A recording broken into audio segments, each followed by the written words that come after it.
What do you believe right now that's making you feel this way? And when you analyse it, you realise how irrational you can be at times. Every single one of our major customers and minor customers all shut their doors overnight. It's not sales per se, but the outcome of it is, because people get to know you, they get to see you. But, what's the culture like at the business? What do we stand for, the values? I've got to tick that box on my personal development programme I don't really want to be here. Scaling up a business isn't easy. If it were, we wouldn't have less than 4% of businesses scaling beyond 10 employees or around £1 million turnover level, and less than 1% beyond 50 employees. But the contribution that we make as owner-managers to our economies is immense and should never be underestimated, yet it can be a tough gig for all of us at times, and only other business owners truly understand the challenges that we face. And through ScaleUp Radio, we aim to help make things a little easier.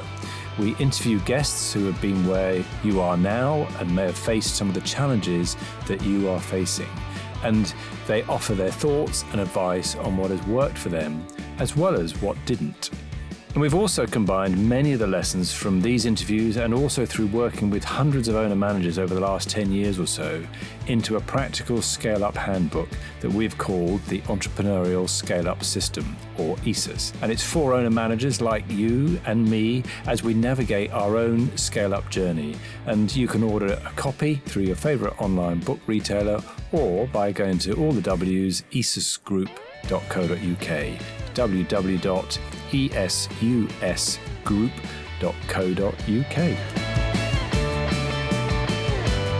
I had the pleasure today to talk with Charlotte Amelia on ScaleUp Radio, and Charlotte is the co-founder of Dazzle and fIzz, and they are an entertainment events organizer, but with a big difference, and you'll really hear that as we listen to Charlotte. She reached her first million within about 5 years of setting up. She's now got 17 full-time employees and 25 part-time. Her first international event was for the Dubai Royal Family with ice sculptures in the desert, and she's managed to secure already 2 rounds of investment from VC and from angels, and will be looking for more.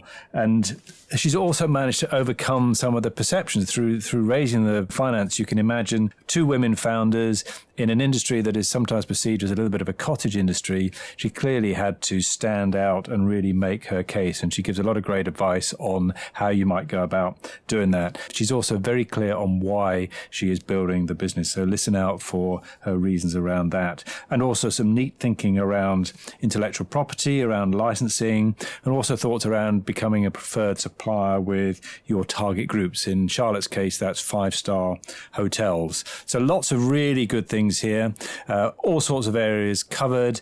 Particularly maybe at the beginning, we talk a bit about the cash side of things. And if you'd like to level up your thinking on your cash habits, then why not take our Score app, which the link for which is in the show notes. Only take you a few minutes and might give you some really useful ideas. So let's go over to Charlotte for her story. Welcome to another episode of ScaleUp Radio. I'm here with Charlotte Amelia, who is the co-founder and CEO of Dazzle and fIzz. So, Charlotte, welcome to ScaleUp Radio. Thank you very much. Great to be here. Yeah, it's lovely to have you. So, Dazzle and fIzz, what's that all about?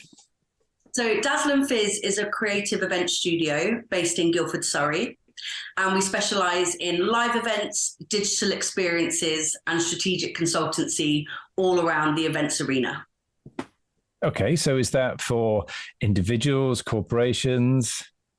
We work across 4 sectors, private, corporate, hospitality, and sports. Excellent. And there's obviously lots of events type companies, but what would you say, what separates you, what makes you different? So we started 10 years ago, and originally we were a children's party and event company. And this has ended up being our USP in that after over a decade of working with young people, we've now become experts in Gen A, that's those born from 2010 onwards, okay. And corporates in Gen Z. So we're youth engagement experts with regards to events, and that's our real USP. Oh, fantastic. And how does that translate to, give us a feel as to what your events are like? Because I've had a look at the website and it looks phenomenal, some of the things that you do. So how can you describe that for those people listening? Sure. So with regards to a corporate event, we deliver meaningful corporate experiences. So a recent party that we hosted for Meta was an après-ski. But rather than host a typical après-ski with the vodka luge and all the rest of it, they wanted something that was meaningful for the employees. So we had a range of activities, including arm knitting. Arm knitting? Yeah. What is arm knitting? I mean, it literally does what it says on the tin. So you have giant balls of yarn, and using just your arms, no needles required, you can make a blanket. So that was really super cool. Everyone loved that. And we had Higa-inspired decoration making. We had games. We had an ice sculpting competition.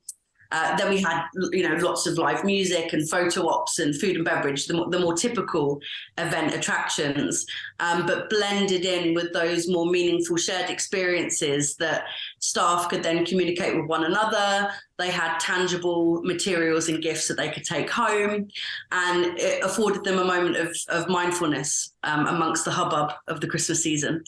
Sounds amazing. And you mentioned earlier before we went live that it's your birthday tomorrow, so happy birthday. And you're going out to a themed evening tonight by the sounds of it. Does the fact that you work in this industry, does that take away from your enjoyment? When you go to something, you're always looking at it, oh my goodness, I wouldn't have done it like that, or they could have done this, or it's a bit of a busman's holiday going out.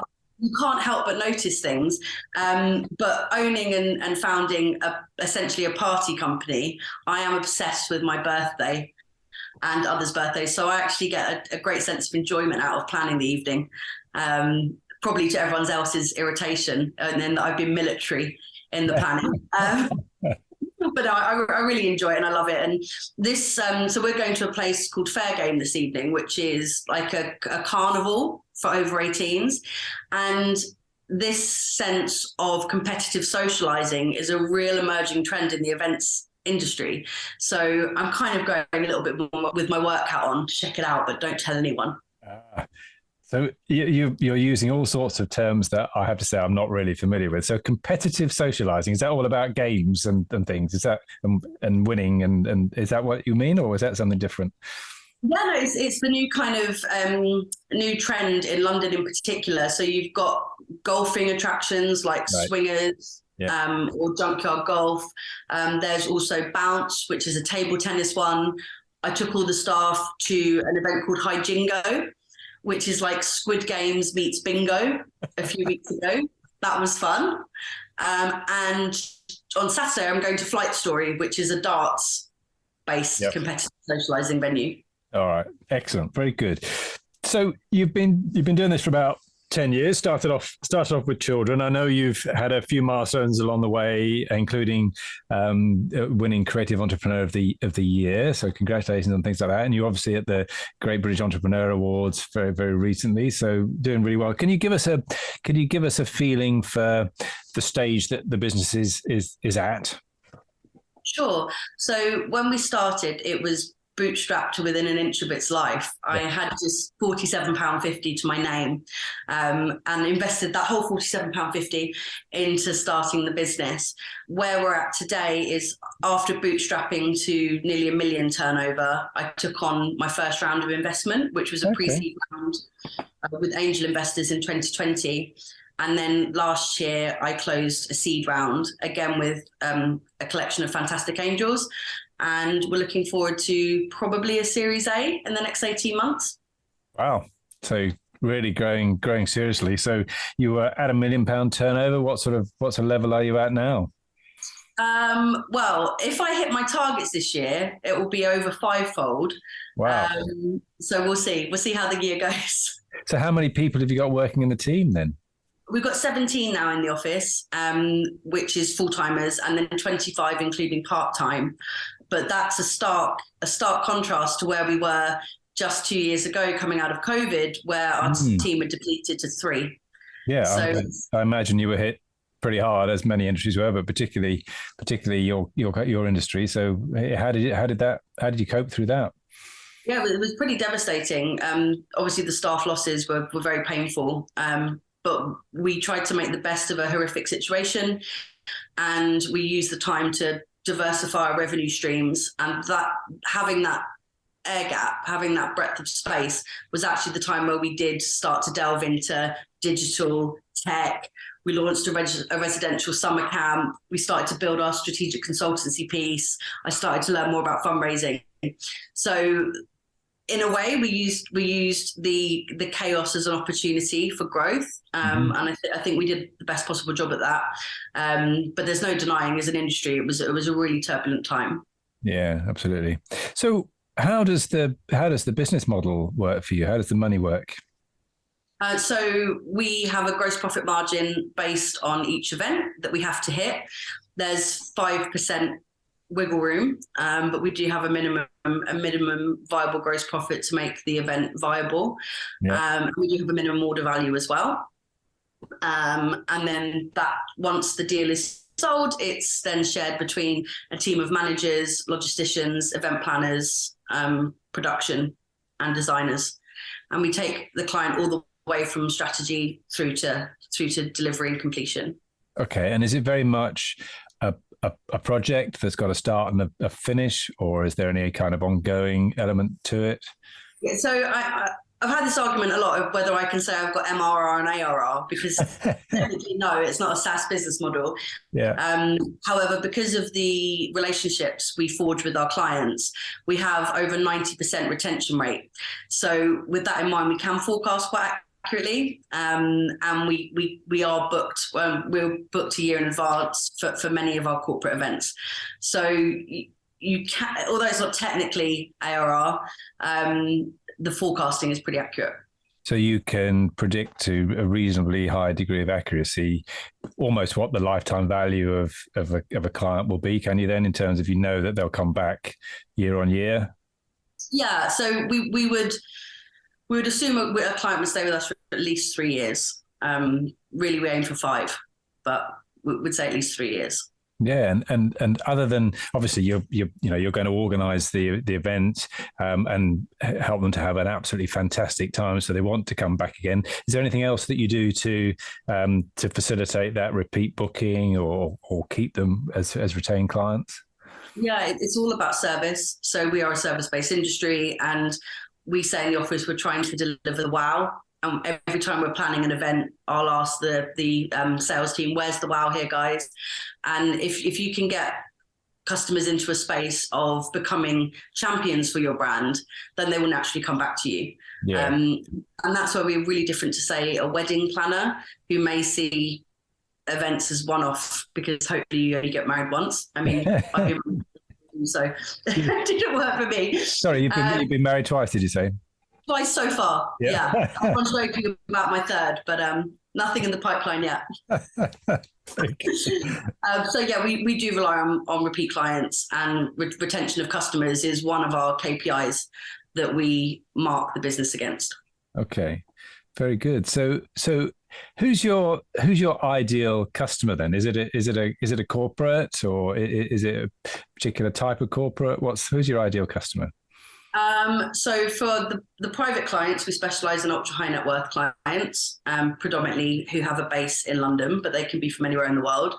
And then for the corporate clients, we really aim for businesses with over 1,000 staff who have an internal events department or person, or perhaps HR who's heavily involved in the events team as well, and typically has a history of investing a lot into their employees by way of HR benefits and or annual events. That would be our typical client.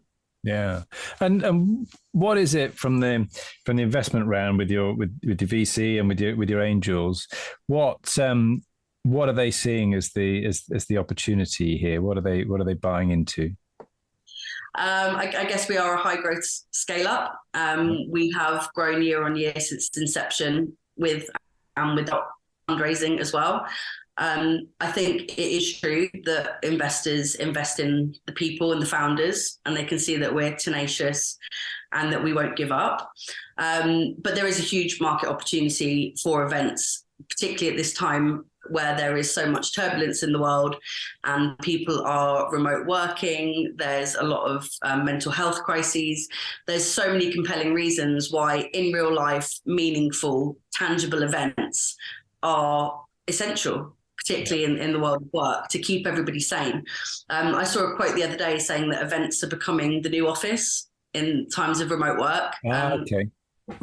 I think that's very true. So yeah, it almost feels like a rebirth of the events industry at the moment. And I think that's what excited the investors.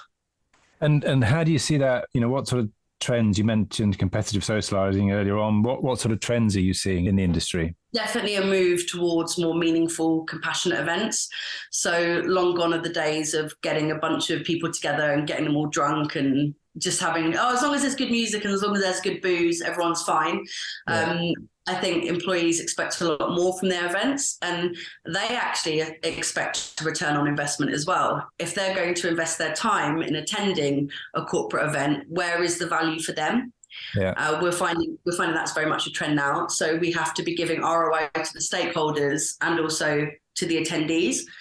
And I think that people have got a far more philanthropic mind now, and having a charitable angle to the events is becoming more important, as is thankfully the sustainability of the events as well, and the sustainable credentials of the organisation. So what sort of things do you do in that line in terms of sustainability?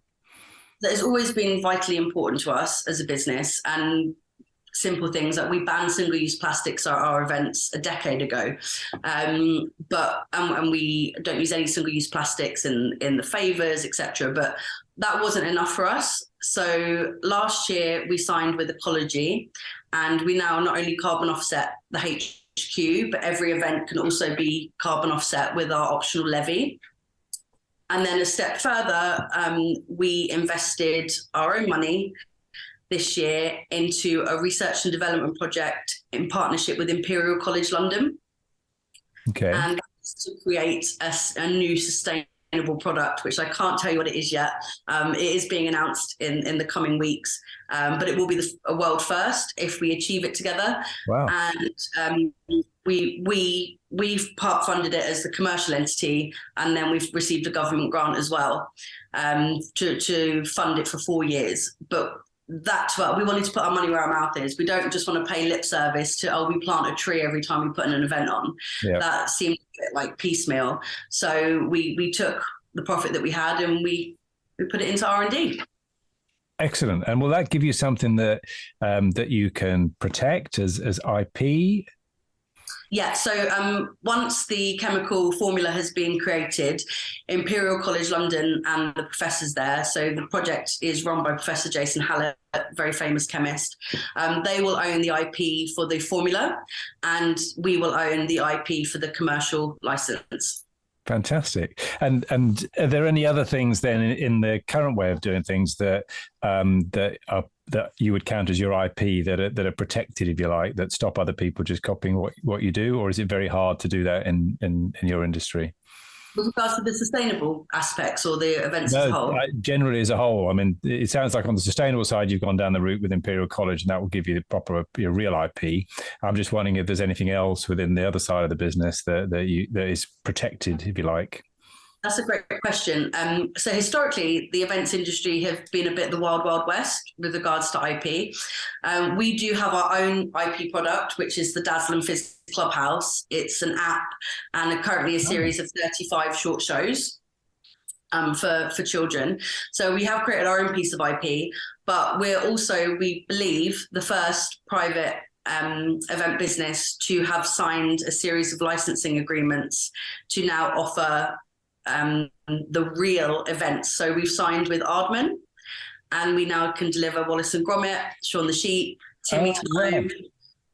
We've also signed with the CBBS program, the Baby and Toddler Club, Super Wings, Bramley Hedge, and I got really, really huge contract through today, but again, I can't quite say, which will be in the next 6 to 8 weeks. It should go through. So yeah, we're really excited to be offering licensed events for our corporate and private customers. And it's all really leaning back to this concept of it being meaningful. We want it to be real. We don't want a cheap rip-off Wallace and Gromit. We want the Wallace and Gromit. Yeah, fantastic. And that sounds like an amazing birthday present if you've had that big deal come today. Yeah, no, of course I want to know what it is now, but I know you can't say. So no, very, very good. And who's the we? I know you're co-founder. So who's the other part of the we? So my business partner is Christy Lee Mulgard, and she is my niece as well. So yeah, and so you're the two of you are the founding directors. And did you have to give up much in the way of equity in terms of the investment rounds that you've done? No, I think we did really well there, and we got a really great valuation, a fair valuation, and we managed to hold it on both rounds. So I'm really pleased with that, because particularly when we were raising the second round, it was a really, really turbulent time. Yeah. And it was coming out of COVID. So in theory, we could have had our valuation demolished, but we managed to prove the value of the business. And yeah, therefore, we're still both by far majority shareholders in the company. Brilliant. And I don't want you to give away anything that you're not comfortable giving away, but what sort of factors did they take into account to value your kind of business?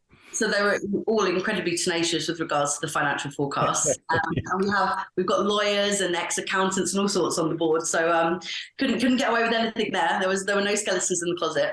But no, the traditional things, so gross profit, net profit, EBITDA, growth year on year of revenue, that was all taken into consideration, as was our client base. I think what we already had in the pipeline, what we've managed to convert so far.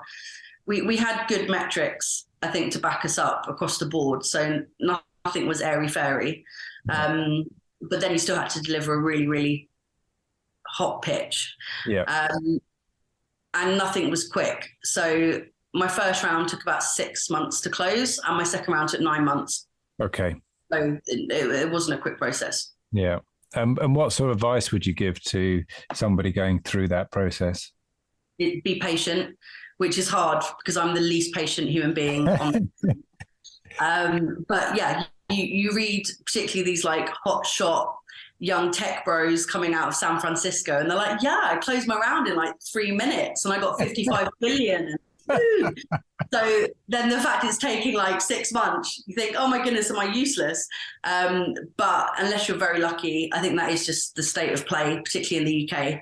And you know, we have to be honest, we're two women founders, which statistically have less than 2% chance of raising investment. Yeah.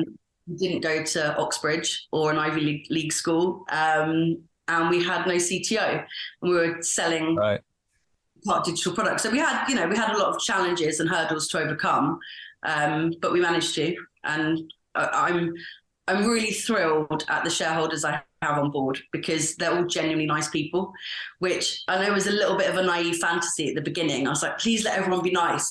But actually, they're really, really cool guys, and everyone's super supportive. I can phone any of them up and ask for advice. They've always got time for me. So we've so far so good. Brilliant. And how did you go about finding them? Well, everyone assumes that we went to our clients because we have a lot of ultra high net worth clients on our books. But we didn't feel that was the right strategy, because I didn't want to mix those two worlds, as it were. So for the second round in particular, I did all the traditional stuff. I had lots of competitions. I did like Haven Hatch in the US, which I came second, and then Green Shoots at Homegrown. I won that one, Founder the Future, along with some other amazing startups. Lots of pitch comps, tried to attend as many roundtables and seminars as possible, get involved in as many LinkedIn lives. I've joined the UN, and I do quite a lot with UN Women, and I go to Westminster once a month for the Women in Work, APPG. So it was just trying to get your head in as many different spheres of influence as possible. And then I guess being a bit ballsy and talking about what you do. Yeah. And what did you learn about, for example, about what they need to see in a pitch deck? What lessons did you learn along the way? I learned that our first one was so bad it's funny. We looked at it again the other day and we're like, how do we think this was a pitch deck? Like, what? So they genuinely do need to be under 10 slides. Otherwise, people have really strong opinions on this. So keep it short, keep it concise. I think that's really key. And that, like KISS, keep it simple, stupid. You have to really try and distill your message down to the most simple delivery that anybody can understand what you're offering. And once you get to that stage, you've nailed it. But I think as founders, we naturally try and over-intellectualize things, and it ends up being so bloody convoluted and complex that actually even you don't know what you're going on about anymore. So yeah, stripping it down to the bare bones. What is the opportunity? What big problem are you solving? And then that will get an investor's attention. Great. And then when you get past that first round, then what do they want to see after that? Really vary. So my personal experience is it's been a lot of granular detail on the numbers. Yeah. We've had to be completely proficient in my cash flow forecasts, my budgets, my balance sheets, etc. And you can look rather silly, I think, if you haven't got a strong handle on that. A lot of actually really wanted to know about us personally, which I guess I was quite surprised about at the beginning, but now having gone through the process, it makes sense. Like, we're going to be in each other's lives for maybe the best part of a decade. So if you don't like the person, it's probably not a good idea to want to be spending lots of time with them. And then meeting the wider team, I think, was really key as well. And meeting our other key persons of influence, other senior management, meet the rest. We did, particularly on this round, we did a few interviews with the rest of the board as well, and ensured that they had buy-in. So yeah, it was a really thorough process. Excellent. And did you get a feeling, just come back to that sort of valuation again, did it come down to a simple multiple of your historic EBITDA, projected EBITDA, or was it something different that they were using to value the business? Yeah, we did a multiple of net profit. Okay, of historic. So what you've already done. Yeah, great. And so, to what extent do you think they were taking into account the future potential of the business? Yeah, I think we did really well, to be honest, with our valuation. So the future of the business would have been essential in that, because if they couldn't see a 10x growth in the next 5, then it wouldn't have been a worthwhile venture. Yeah. But they obviously could see that and could see that we could deliver it. Brilliant. Good. So, I can tell that you absolutely love what you do. So what is it that, distill it for us? What is it that you love about what you do? I love business. I love everything about business. I love nothing more than waxing lyrical about business on a night out. I am fun though, honestly. I can bust out moves. I talk business at the bar and we go and pop and rock.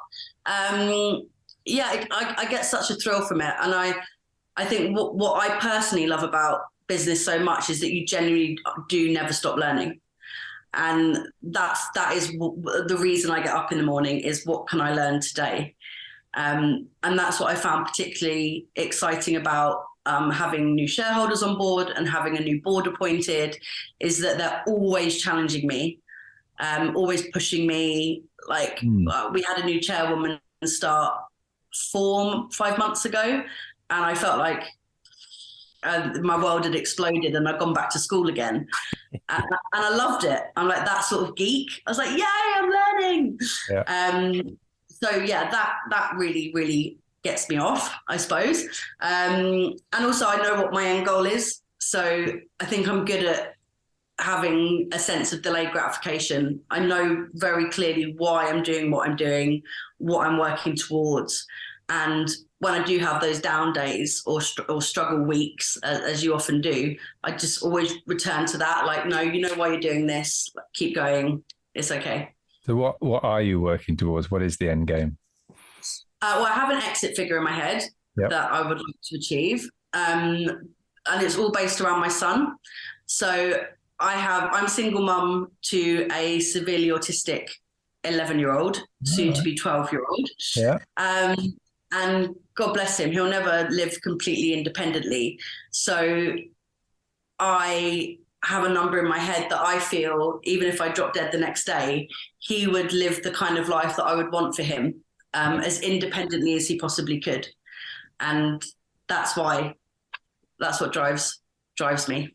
Lovely, fantastic. No, I love that. And you clearly love the business side of things. What about the industry that you're in, the events industry? What is it about that? Why did you choose to go into the events industry? That's a great question. I'm an ex-actress, so I love live theatre. I love live art. There is nothing, to my mind, more exciting than being part of live music, live show. You do get the hairs on the back of your neck. And although some may argue that the events industry isn't art, I disagree. I think it is, and it can be. And we get to have that hairs on the back of your neck feeling week in, week out with so many different clients and different personalities. And that prospect either terrifies you, and you should never go into events. You terrify me, yes. I think we're all a little bit masochistic, to be honest, because it's live. Once, if it goes wrong, you don't get a second chance. Yeah. And so typically, how many events are going on are you in a week? How many events is the business running? A couple of weeks. So we do on average 120 events a year. Okay. And are you at every single one? No, not anymore. So I used to be, and I worked weekends. Well, I worked 7 days a week for about 8 years, which was challenging being a single parent. But now I found, particularly since the second investment round has closed, my role as co-founder and CEO has ramped up quite a lot with what's required of me from a corporate governance perspective. So I can't give my all to that role and be working Saturdays and Sundays on events. It's too exhausting. So now I go to a sort of selection of the top ones. Yeah. So how has your role changed since you've had investment? Well, I mean, just the governance. We didn't, because it was myself and my sister, my niece, so I call her my sister. There wasn't a whole lot of governance going on prior, whereas now we have to have very, very strict monthly shareholder meetings, board meetings. I do a bi-monthly shareholder board meeting as well. I have to report to the shareholders every 4 weeks, writing up minutes, doing a lot more strategy and vision setting for the business as well. So, yeah, I found that the kind of thinking and ideation and oddly bureaucracy has gone through the roof, which doesn't leave so much time for planning events. What impact has that had on the business? Is that, do you feel that that's meant that you've been able to do things that you wouldn't otherwise have done because you've got yourself out of the day-to-day running of the business, or how would you view it? Oh, for sure. I couldn't have done half of the stuff I've achieved in the past 18 months if I was still doing all of the events. It's not only mentally draining, it's physically exhausting as well. If you imagine 18 hours plus on your feet, running around, very, very high stress. I mean, that's great, but not if you've then worked the other 6 days of that week as well, and then you have to go back again Monday. It was fine. We did it for years, but you then haven't got the bandwidth to sit down and be like, okay, what's the financial forecast for the next 12 months? Where are we taking everyone with regards to company culture? You just do not have the space for anything extracurricular. It's all very reactive. It was just get event, deliver event, get event, deliver event. Whereas now I think we can be a lot more thoughtful. We can plan for the first time, which is really changing the business. Yeah. And we can be a lot more strategic in our choices. We've realised we've reached a stage now. We don't have to say yes to everything. actually it's stronger to say no to most things and just say yes to those which really, really hit our thesis. Yeah, brilliant. Where we want to go. What did you need the investment for? What was the main reason you wanted the investment? To grow the team, really. Okay. Because again, I felt like I was on a hamster wheel and I was stuck in this very, very reactive business, and I needed to give myself and the team space to step away, bring in some other people below us, build a sense of hierarchy, build a business, really. Yeah. Then allow for processes and procedures and all these lovely things that we didn't have before to be put into place, which ultimately will make us more scalable and more valuable. Brilliant. So to be able to recruit ahead, essentially, and then build the business up behind that recruitment and give you that. Yeah. And we were fortunate. I think in terms of business acumen, myself and my business partner obviously have something naturally in us, which we kind of seem to make the right decisions. But what we found out is we didn't have a clue why, and we didn't know what that. We're like, oh yeah, we do that. It's got a name. And we'd put no structure around anything. Nothing was written down. There was no playbook. Like, we're building our sales playbook at the moment. All these things that we had up here, but we've now reached a stage of the business that they need to be written down. They need to be on a cloud. Everyone needs to understand them. It's a really new time for the company. Very good. So what's the way that you find your customers that works best for you? I mean, we're fortunate in that we have really great inbound inquiries. Okay. I guess that's due to our reputation, the fact that we are a preferred supplier, pretty much all the 5-star hotels in London, all of the clubs. We're well known in the concierge scene as well.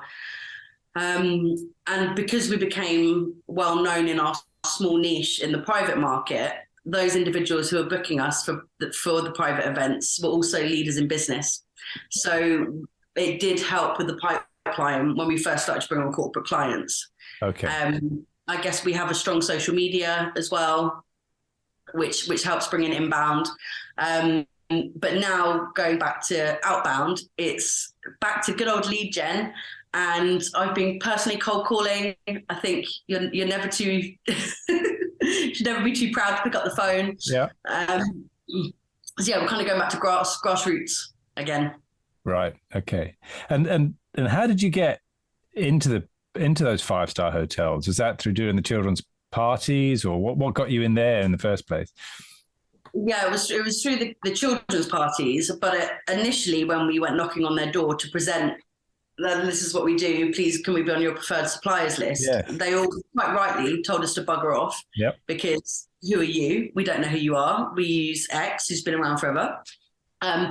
So we met a bit of a stalemate when the whole of London shut their doors in our face. And what we realised is if we could somehow secure a client ourselves, be it through a concierge network or through a nanny agency, through a member of the house team, through an inbound, however we could do it.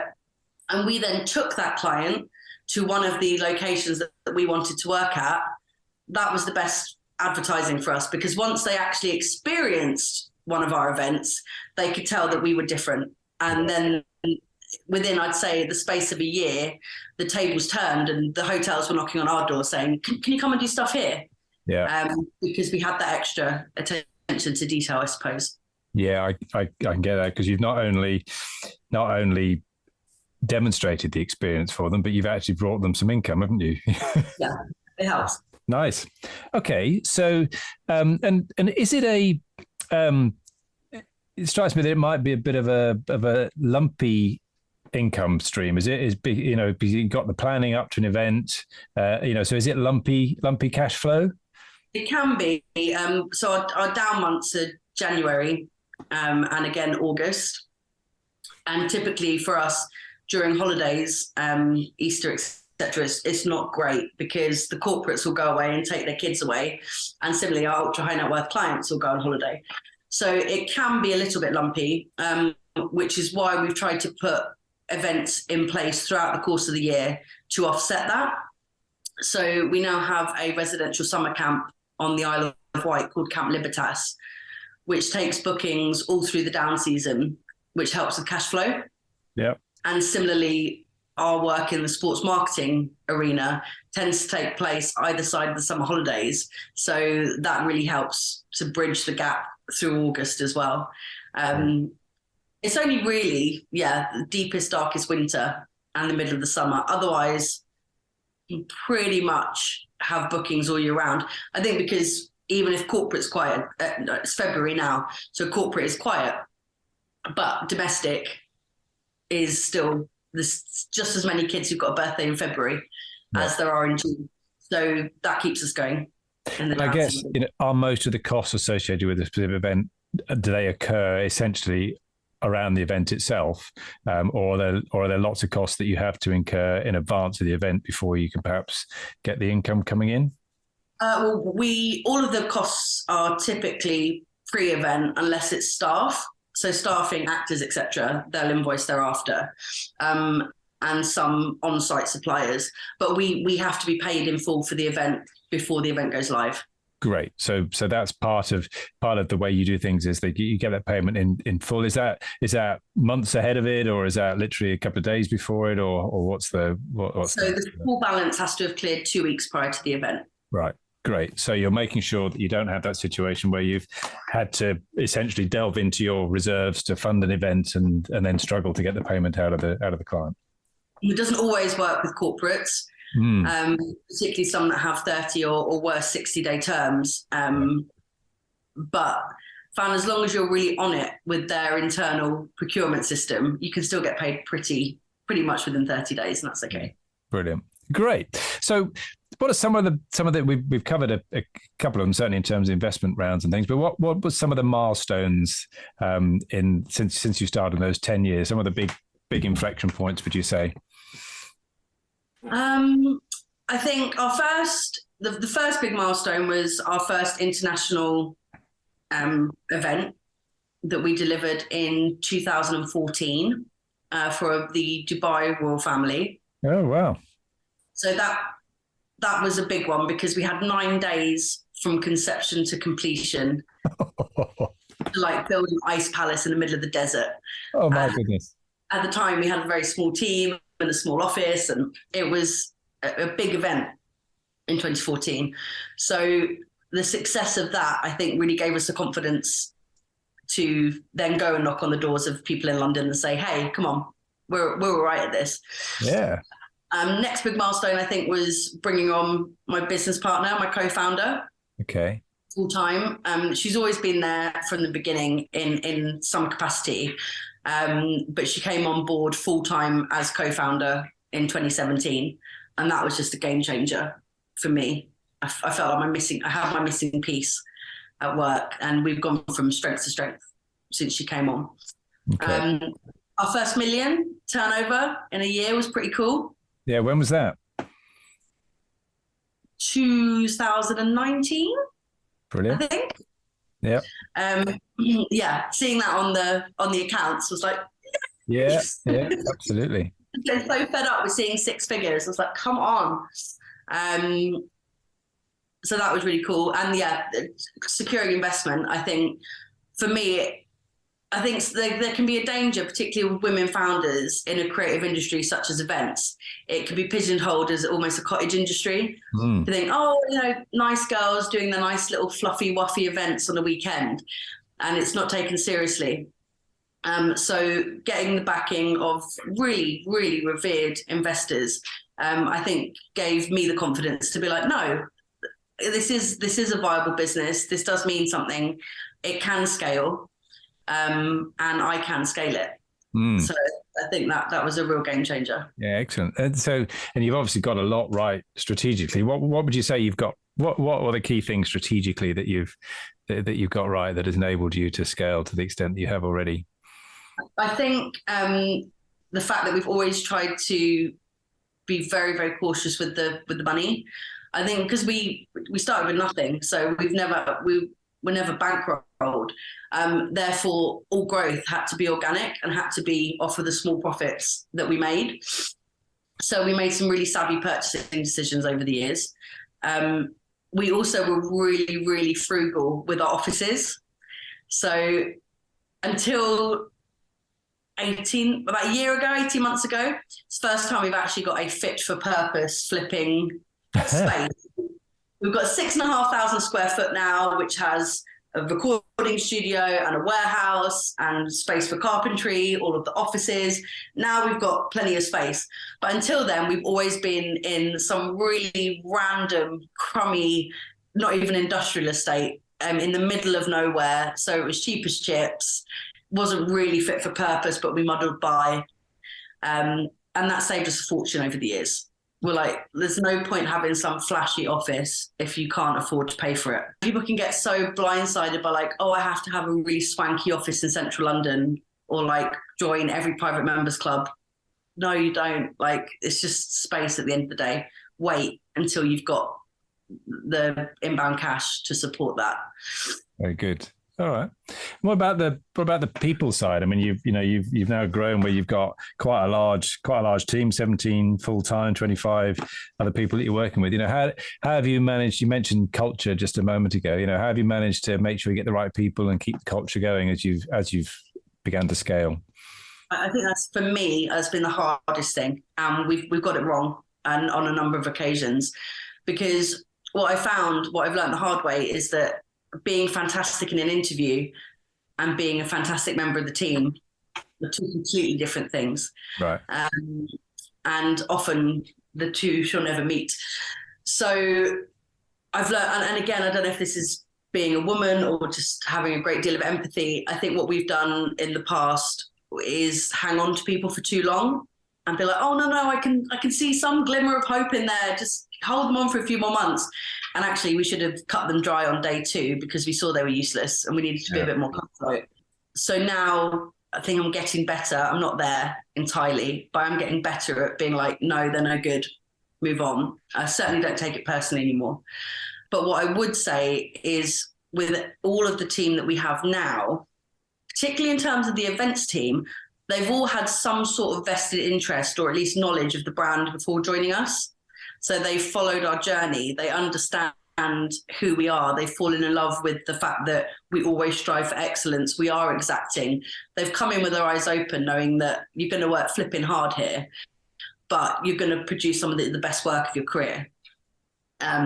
So I think that's been helpful. We struggled when people have come and they've not known who we are, and then gone, oh, flipping heck, I didn't think it'd be this hard. You're like, yeah, if you want to be the top of your game, it's really brutal, and there's no glamour in events. People can perceive it as so glamorous because you're in these swanky places, but you're the staff, so it's not glamorous for you.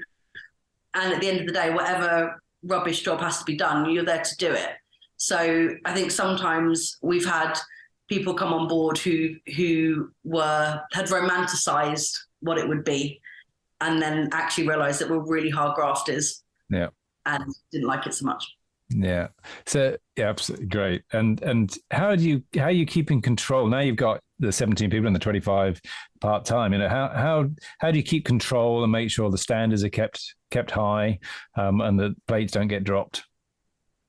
So being slightly, off the wall creatives, we didn't really want to have a hierarchical organization, but the fact of the matter was we needed one at this time. So we firstly arranged all of the team into an organogram at the beginning of the fiscal year and shared that and got people's feedback, and were really, really clear what the chains of command were and what the line management was. So that was phase 1.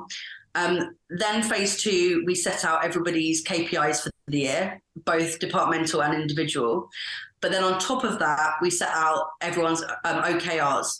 So they were non-fiscal targets that every single department and every single individual needed to adhere to in order to make the big machine run. Right. So not everybody will be familiar with OKRs. You mean objectives and key results. Am I correct? Yes. So non-sales related targets. So it's super easy for the sales team, right? Okay, you need to turn over X per month and you need to hit Y gross profit. Otherwise, you're not doing a very good job.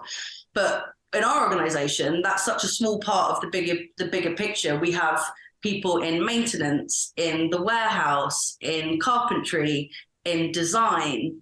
So we needed to ensure that they were incentivized and also rewarded for great work outside of just the numbers. So we established these OKRs for each department and delivered the message as a big team so everyone could understand, okay, what do the guys in the warehouse need to be doing to make sure then that translates to design, which then translates to sales, etc.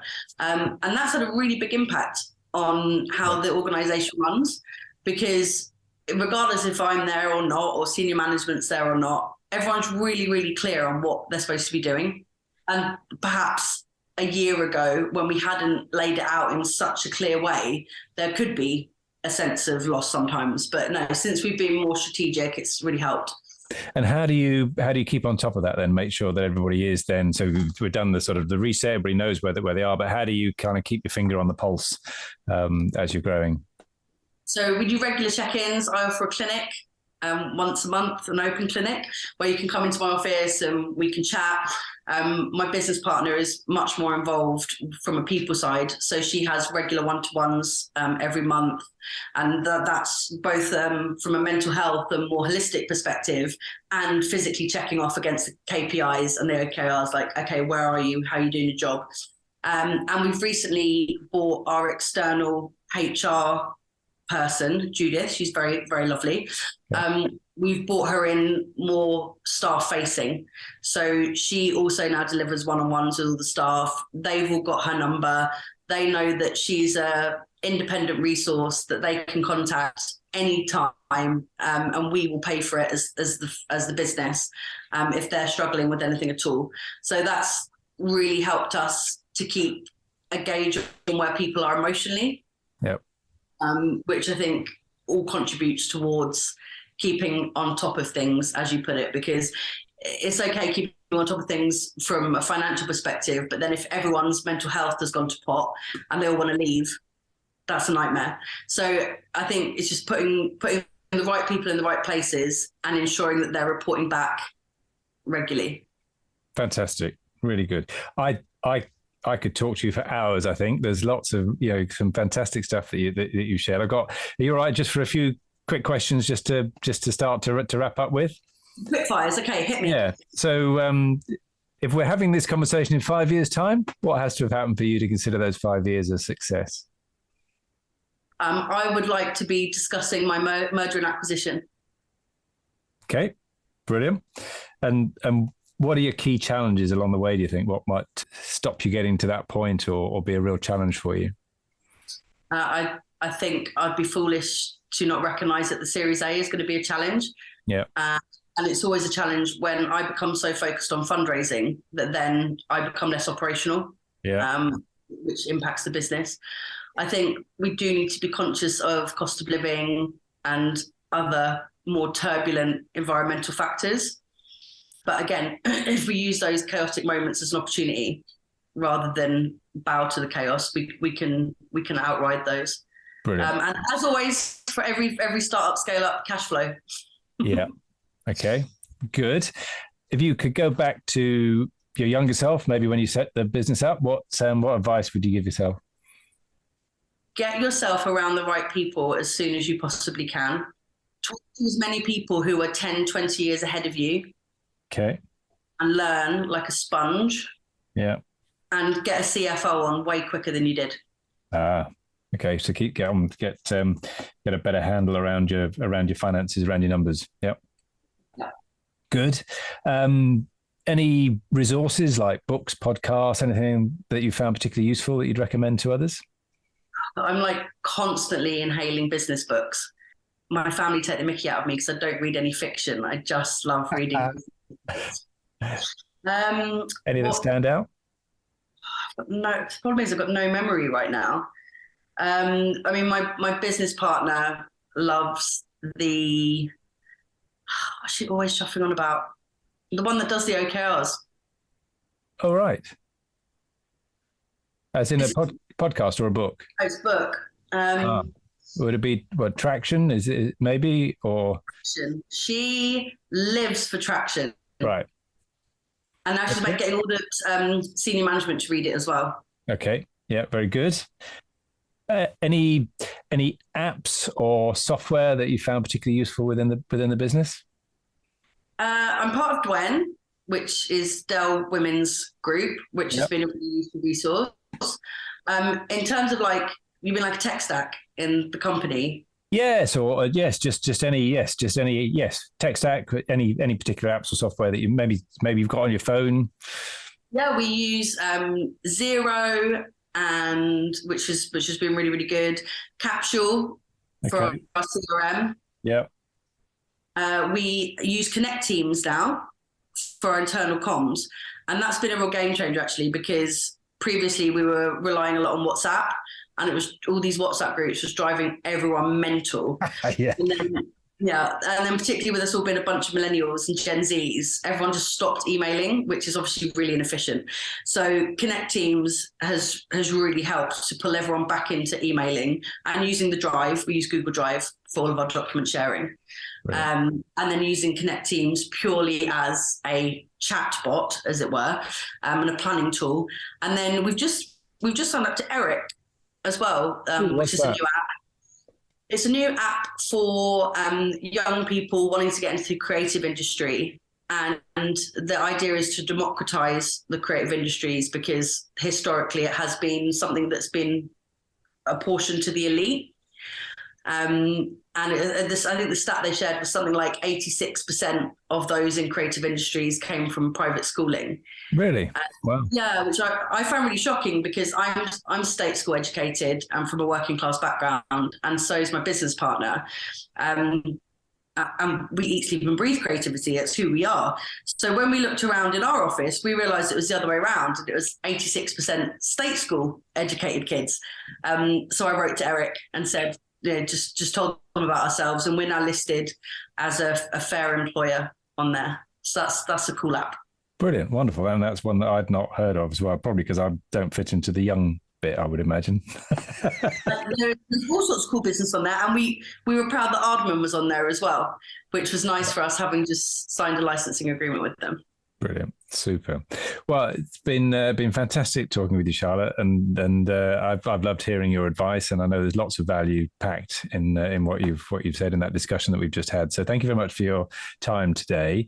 If people would like to get hold of you, what's the best way for them to do that, or of the business? What's the best way to do that?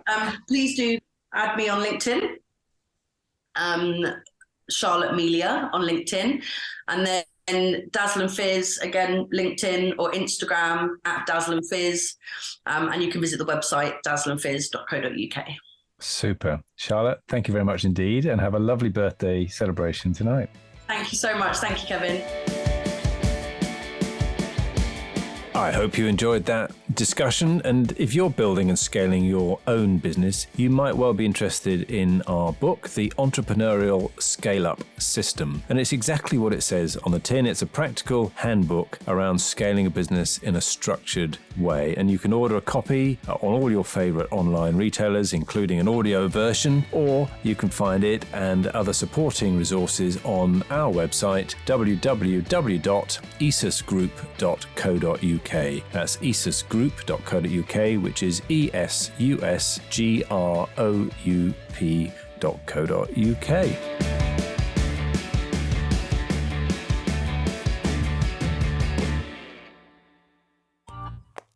This has been a Monkey Pants Productions podcast.